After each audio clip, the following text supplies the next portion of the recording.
Mga kababayan, so mostly dito, mostly mga Bisaya, mga taga Luzon o kahit sa ibang bansa. Ako galing ako sa Davao City. I was born in Davao and year 2007-8 doon ako pinanganak.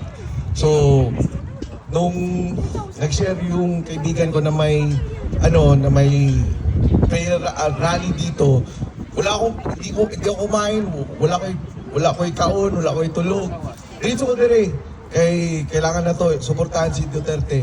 So, Duterte! Davao right now is araw ng Davao, and si Baste is grabe to na yung pasiguyod, grabe yung pursige niya na the reason why PRDD sumama siya sa ICC para sa atin Pilipino, para sa future natin. So, kung hindi napagod si Duterte, how much more tayo, di ba?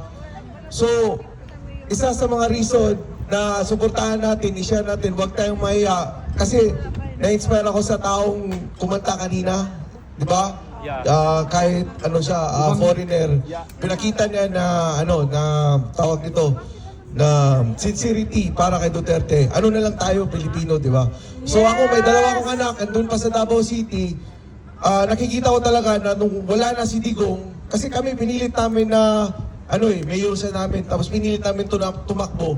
Kasi alam namin na siya lang yung karapat-dapat na maging presidente, di ba? So ano yung nangyari sa Davao City? Ang daming mga infrastructures, ang daming nangyari sa Davao City. Tapos kahit anong oras ka maglakad, safe talaga. Wala. Yung mga drug addict, DDS. Kasi yung mga galit kay Duterte, yun lang man yung mga may negosyong may drugs, mga illegal. Diba? So yun. Kasi nagsalita lang ako mga kapatid, kasi para din sa inyo, kasi nag-effort kayo, lahat kayo may mga trabaho, lahat kayo merong mga busy. Wala naman tayong mapala dito, pero the reason why we're here, because para i-speak natin kung ano yung dapat na tawag ito, panginain.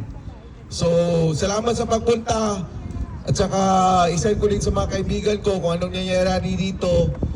Tapos si Mayor Baste, mga Sinday Sara, nagpapasalamat sa inyo kung kahit nandito tayo sa Vancouver, malayo tayo sa kanila, nakikita nila yung suporta natin, di ba?